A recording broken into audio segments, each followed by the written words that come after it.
Hello and welcome to Devil's Advocate. As attention starts to focus on India's relationship with China and the United States, those are the two key issues I shall raise today in an exclusive interview with the Foreign Minister, Pranab Mukherjee. Mr. Mukherjee, let's start with the Chinese President's visit to India, which has just been concluded. The joint declaration says, international civilian nuclear cooperation should be advanced through innovative and forward-looking approaches while safeguarding the effectiveness of international non-proliferation principles. Do you interpret that as endorsement of the Indo-US nuclear deal? No, because after all we are also for non-proliferation.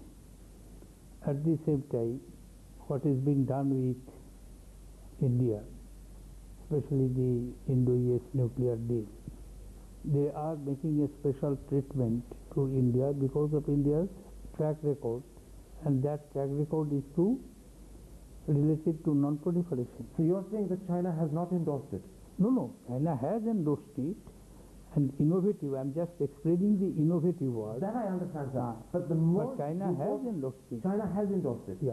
So when officials of your ministry have given an assessment to the Hindu, as they did on Friday, to say that China will not come in the way of any decision of the nuclear suppliers group to lift restrictions on international civilian nuclear cooperation with India, you agree with that assessment? I hope. When you say hope, so is there some doubt? Is there some uncertainty? No, there is no uncertainty. I hope that they will not come in the way. So you're confident that China will not block Why are you playing with the deal? words? In diplomacy, we don't play with the words. What we say, we wait till the final outcome comes. But you're confident? I'm confident. There's a lot of speculation that China might end up offering a similar nuclear deal to Pakistan. So far in the papers, in fact, there's no mention of it.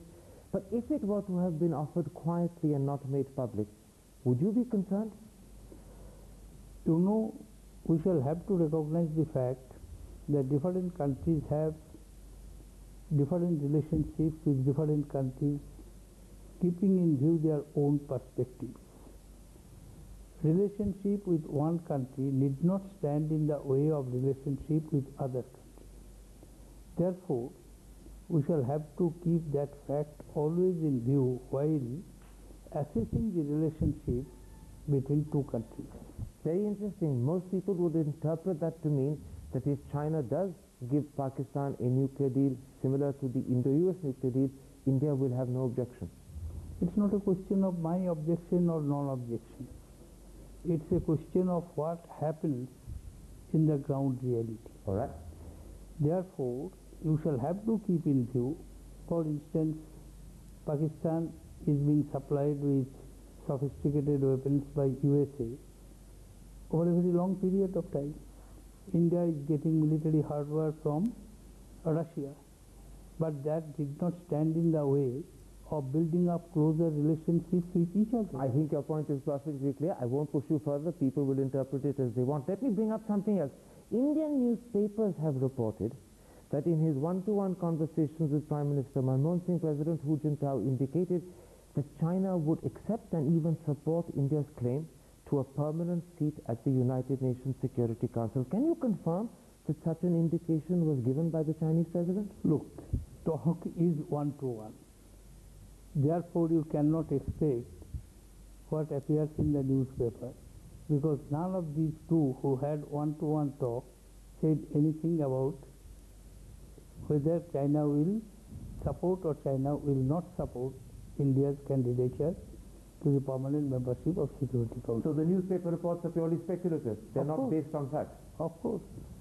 Of course. Of course speculative. They're not based on facts. Of course speculative, and if it is speculative, it can't be based on fact. How would you sum up the visit that's just ended? Would you say that it was a success? It was a reasonably satisfactory meeting. I must say that after 10 years, Chinese President visited India. We have achieved certain positive achievements. For instance, the bilateral trade. The target has been fixed to reach $40 billion by 2010.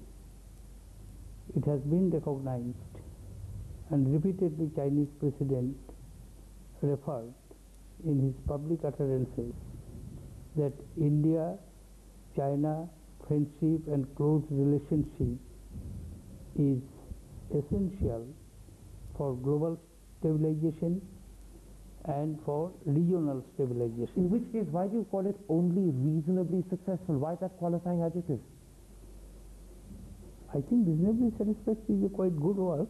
All right. Many people would say that only sounds like half satisfactory, not full satisfaction. No, it is full satisfaction. Full satisfaction, but you still call it reasonable. Reasonable, because satisfactions cannot be unreasonable. Let's move beyond the relationship and let's talk about China's role in the region as a whole. For the last 10 or 15 years, China has been building a string of what they call pearls. These are basically military and naval facilities which they built in the Coco Islands, Burma, Bangladesh, Pakistan, Sri Lanka, Seychelles, Mauritius.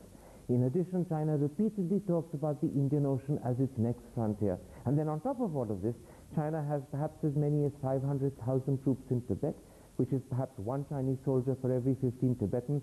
It has 14 airfields, 10 missile bases, and a growing stockpile of nuclear weapons. How do you view all of that? What should I view about it? Every country is entitled to prepare his defense preparedness as per its own threat percept. Can I interrupt? No, let me complete. As I am entitled to prepare myself to secure, and my defense preparedness should be up to the mark to meet the requirement of my own threat perception. Similarly, any other country will have the same perception. What threat perception requires China to set up naval and military bases in the Coco Islands, in the Seychelles, in Mauritius, in Hambantota, in Sri Lanka, That is for in them Gwadar? to decide. Neither you nor me. Let me quote you M.K. Rasgotra, the convener of your government's National Security Advisory Board, speaking to CNBC this week on Monday. He said, the effect of this is that it generates in any thinking Indian the feeling of being encircled. And then he added, this string of pearls is heavy to wear. Do you agree with him? First of all, let me not comment on what somebody else has stated. The relationship between India and China is important to me, and we ought to build it on this relationship. We have to make it advanced. We have to progress further. I am not entering into an academic debate about the defense preparedness of China vis-a-vis India's defense preparedness. Your predecessors in this office, and particularly your predecessor in your last office as defense minister, were particularly worried about China's military planning and strategy in the Asian area. Are you not worried? So what? You're not worried? I am not worried because I am quite confident I will be able to defend myself. It's also been said that parallel with China's military developments are political developments. It has extremely close connections with Burma, Bangladesh, Nepal, Sri Lanka, the Maldives, and of course Pakistan. Vikram Sood, a former head of RAW, has written in the Hindustan Times this week, the game to restrict India to the Asian subcontinent remains Chinese policy. Do you accept that? I do not believe in their containment policy. What you are talking of, we have gone one step beyond that. We have invited China to be the observer of SAARC, which they were not earlier. This is an indication of enlargement of cooperation, not a policy of containment of anybody. So you don't think China intends strategically, tactically to contain India? What China thinks, surely in my strategic consideration I will like to take into account of it, but surely it is not, as I mentioned to you, it is not for academic debate. But you say that you've taken it into account in your strategic considerations, but a whole lot of strategic experts, including former foreign secretaries, former army chiefs, former heads of RAW. I'm sorry, all formers. But only formers can speak. Yes, Present-day ones can't speak. That's why you cannot expect me to speak. Only formers can speak. Present incumbent cannot speak. Let me put to you the nub of the point they make. They say that in its relationship with China, India ends up being defensive, India ends up being reactive. Instead, India needs to be more assertive. I don't agree with that. Let me give you an example. In the joint declaration, India has reiterated its acceptance of Tibet as an integral part of China. But in the same joint declaration, there is no reiteration of Chinese acceptance of Sikkim as an integral part of India. Why is that reciprocity? It is not necessary, because just last time we had this. But if it's necessary for India to reiterate its stand on Tibet, why is it not necessary vice versa for China to do so on Sikkim?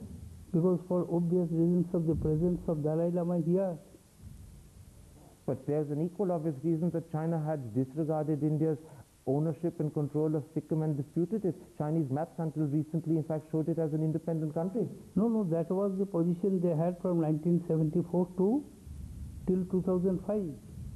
That is nothing new. Do you not think 2005, during the visit of the Chinese Prime Minister, officially it was recognized as an integral part of India. Do you not think that in the context of the comment made by the Chinese ambassador just before the arrival of, in fact, the Chinese president, staking China's claim, reiterating China's claim to the whole of Arunachal Pradesh, that it might have been wise of India to be a bit more assertive in the joint declaration and request China to reiterate certain points?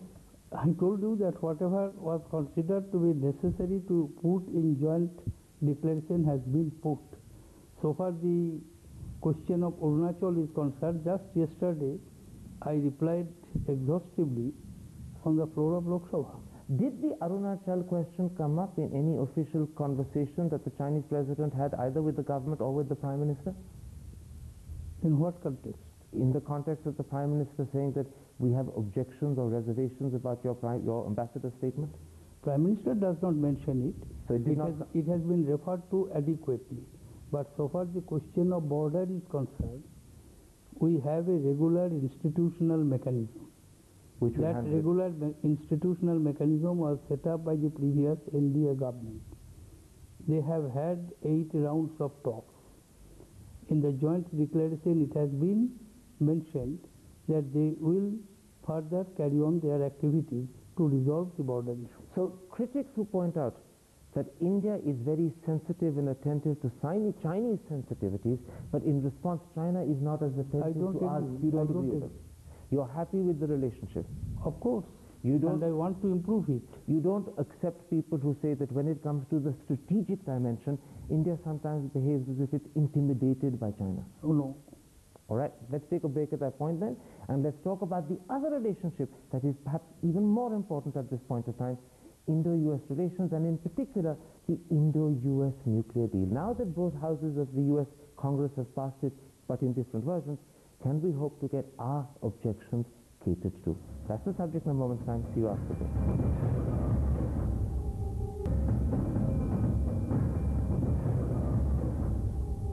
Welcome back to Devil's Advocate and an exclusive interview with Foreign Minister Pranab Mukherjee. Mr. Mukherjee, let's talk about the Indo-US nuclear deal. There are perhaps 6, maybe 8 clauses common to either one or other of the versions passed by the US House of Congress, which India has concerns with. How confident are you that they can either be removed or ameliorated to suit India's interests?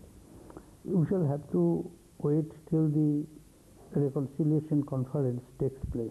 Let me point out to you that let me complete. Unless the reconciliation conference takes place and the final version of the legislation is available, it would be premature to make any comment on it. I agree with you. The problem is that some of the clauses that India has objections to are common to both versions of the bill. I'm talking about clauses to do with nuclear testing, to do with the NSG, and to do with the consequences of things like relations with Iran. Now, given that they're common to both versions, and given that both versions were passed with majorities over 80%, can they be removed at reconciliation? Look, there are certain things, so far US legislation is concerned, there will be certain provisions which are binding on the administration. There will be certain provisions which are not binding on the administration.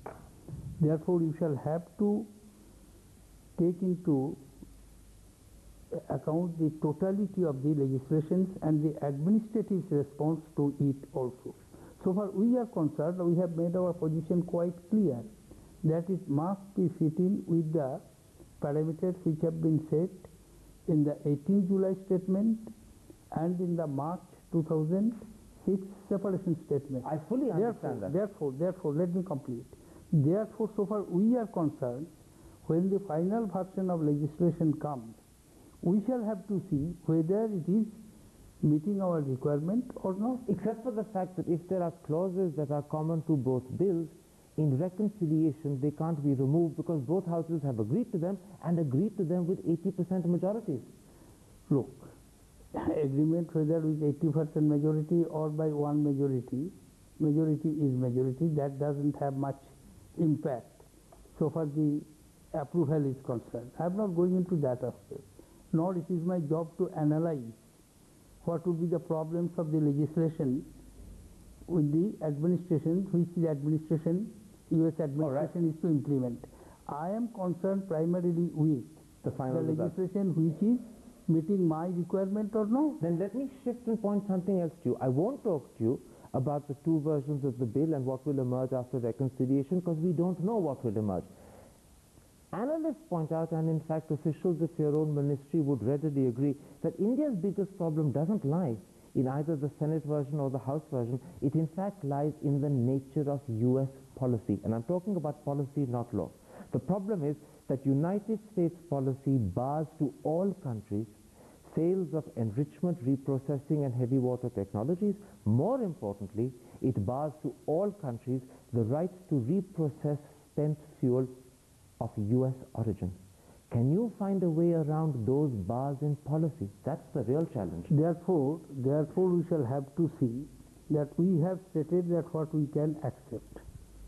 The agreement which has been signed between the Prime Minister and President in July 2005 and the separation plan which we have placed before the Parliament, there we have strictly laid down the parameters.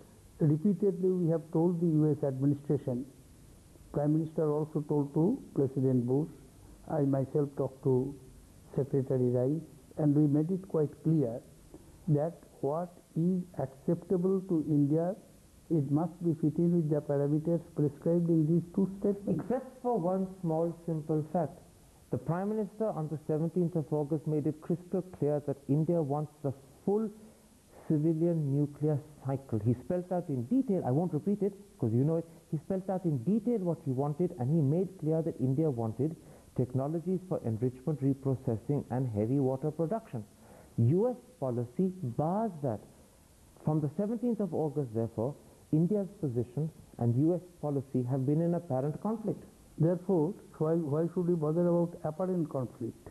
What we should bother about what is going to be the ground reality. You're hoping that the US will give you a waiver on policy, which they've done for very few countries? I am afraid if they did not want to do it, then there was no need of making this exercise at all. Let me put Everybody knows what is their policy. And when United States of America agreed, and when US establishment went all out to see that the bill gets the congressional approval, there are reasons behind that. Quite right. You see, the congressional approval our position is also known to them. Quite right. But they are fully aware of their own legal positions, their policies. We did not preach to them their policies. Let me take up the waiver that is most important. I'm not talking about the waiver on sales. I'm talking about the waiver on the right to reprocess. I'm just talking of that we are placing the cart before the horse. But we need to, because intelligent speculative discussion requires it. We need to wait what is the final version of the bill, how the establishment responds to the act passed by the Congress and Senate. Minister, I'm not talking about an issue that arises from the bill, because the bill can only give you a waiver on US law.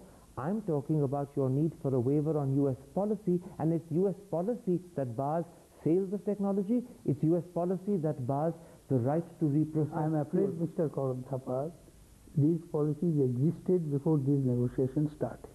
These policies have not suddenly cropped up after 18th of July 2005 and March 2006.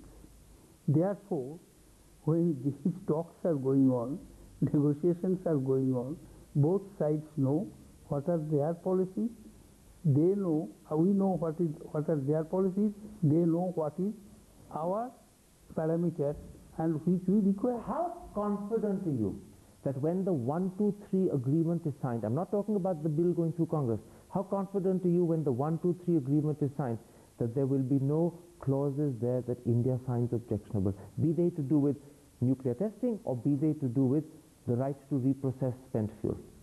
My position is very simple. What is acceptable to me within the parameters which I have laid down, which are clearly known to US establishment, everything will have to fall with those parameters. All right. We have to wait and see whether it does, but that smile on your face suggests that perhaps it might. Thank you very much for talking to Devil's Advocate. Thank you.